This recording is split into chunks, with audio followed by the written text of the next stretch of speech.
लालू प्रसाद यादव, जिस व्यक्ति ने भूरा बाल साफ करो सरीखे नारे दिए, लालू प्रसाद यादव का बतौर मुख्य अतिथि आना, इससे बड़ा राजनीतिक पाप कोई नहीं हो सकता है। लालू प्रसाद यादव, जिनका कार्यकाल जंगल राज की तरह जाना जाता है, उस व्यक्ति को कांग्रेस के मुख्यालय में आयोजित हो रहे श्री कृष्ण बाबू के जयंती समारोह में बतौर मुख्य अतिथि बुलाना, ये एक घोर राजनीतिक पाप है। श्री बाबू की जयंती के बहाने कांग्रेस अब विपक्ष के निशाने पर आ गया है। और निशाने पर क्यों नहीं आए? क्योंकि कांग्रेस के पटना के सदाकत आश्रम में श्री बाबू यानी बिहार के प्रथम मुख्यमंत्री डॉक्टर श्री कृष्ण सिंह के जयंती समारोह में मुख्य अतिथि के तौर पर राजद सुप्रीमो लालू प्रसाद यादव शामिल हुए हैं।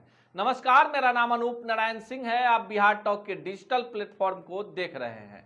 लालू प्रसाद यादव जब कांग्रेस के मुख्यालय में 8 वर्षों के लंबे अंतराल के बाद पहुंचे, तब क्या कुछ हुआ, इससे पहले हम आपको बताएं कि लालू को लेकर क्यों विपक्ष निशाना साध रहा है कांग्रेस पर। कांग्रेस का बिहार में अपना वजूद है कि नहीं है, इस पर भी सवाल उठाया जा रहा है।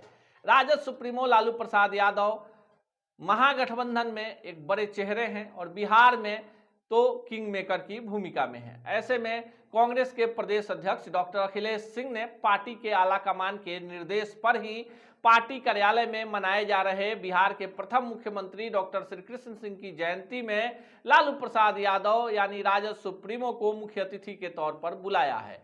लेकिन भाजपा ने हमला बोल दिया है। पहले सुन लीजिए, भाजपा के प्रदेश प्रवक्ता हैं कुंतल कृष्णा क्या कुछ कह रहे हैं।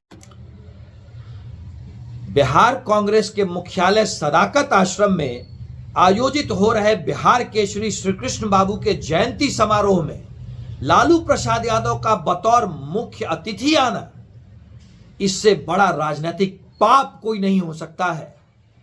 लालू प्रसाद यादव, जिनका कार्यकाल जंगल राज की तरह जाना जाता है, लालू प्रसाद यादव, जिनके कार्यकाल में 12 बथानी और सेनारी जैसे नरसंहार हुए, लालू प्रसाद यादव, जिस व्यक्ति ने भूरा बाल साफ करो सरीखे नारे दिए, जिससे समाज के एक विशेष वर्ग के अस्तित्व पे सवाल उठ गया, एक विशेष वर्ग का अस्तित्व खत्म करने की बू आती थी उन नारों में, उस व्यक्ति को कांग्रेस के मुख्यालय में आयोजित हो रहे श्री कृष्ण बाबू के जयंती समारोह में बतौर मुख्य अतिथि बुलाना, यह एक घोर राजनीतिक पाप है।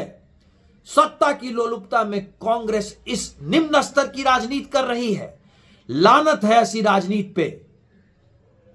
तो आपने सुना कि कुंतल कृष्णा कह रहे हैं कि एक ऐसे व्यक्ति को मुख्य अतिथि के तौर पर श्री बाबू की जयंती में बुलाया गया है जिसने बिहार को बर्बाद कर दिया।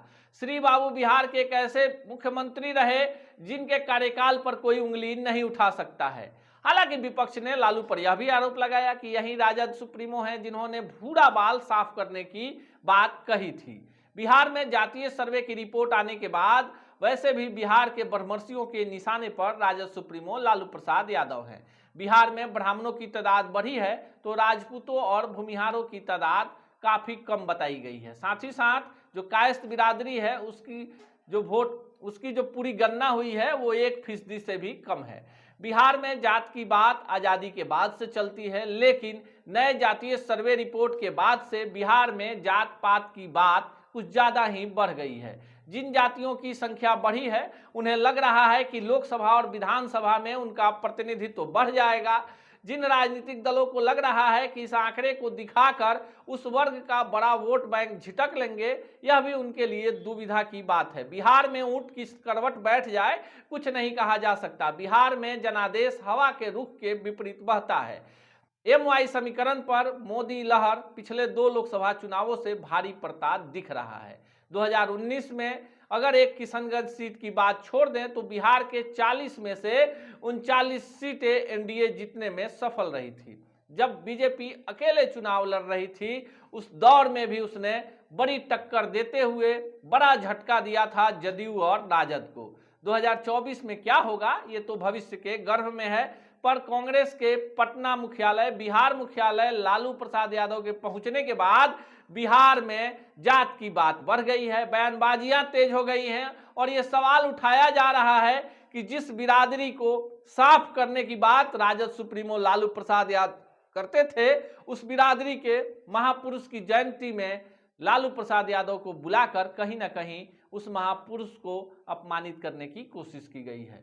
हालांकि सत्ता पक्ष की तरफ से कोई बयान नहीं आया है और कांग्रेस ने साफ स्पष्ट कर दिया है कि राजद सुप्रीमो लालू प्रसाद यादव उनके गठबंधन के सर्वमान्य नेता हैं। ऐसे में वो कहां जाएंगे नहीं जाएंगे ये भाजपा से पूछकर निर्धारित नहीं किया जाएगा। लेकिन कांग्रेस के कार्यक्रम में राजद सुप्रीमो लालू प्रसाद यादव के पहुंचने का मामला विपक्ष झटकने नहीं देना चाहता और इसे एक बड़ा राजनीतिक मुद्दा बनाकर उन वोटरों को जरूर जगाने की कोशिश कर रहा है जिन्हें लगता है कि राजद सुप्रीमो के इशारे पर ही जातीय सर्वे में कहीं दाएं बाएं किया गया है या जब जब राजद की सरकार आती है जानबूझकर उन जातियों को दबाने कुचलने की कोशिश की जाती है। अब यह देखना खास होगा कि राजद सुप्रीमो लालू प्रसाद यादव के सदाकत आश्रम पहुंचने वाली घटना का कितना नफा नुकसान महागठबंधन सरकार को होता है और इसका कितना फायदा विपक्ष उठा पाता है। इसी तरह की तमाम खबरों के लिए देखते रहिए बिहार टॉक। ऐसे ही खबरों के लिए जुड़े रहिए बिहार टॉक से। यूट्यूब पर लाइक और सब्सक्राइब करें, बेल आइकन जरूर दबाएं। फेसबुक, ट्विटर और इंस्टा पर फॉलो करें। धन्यवाद।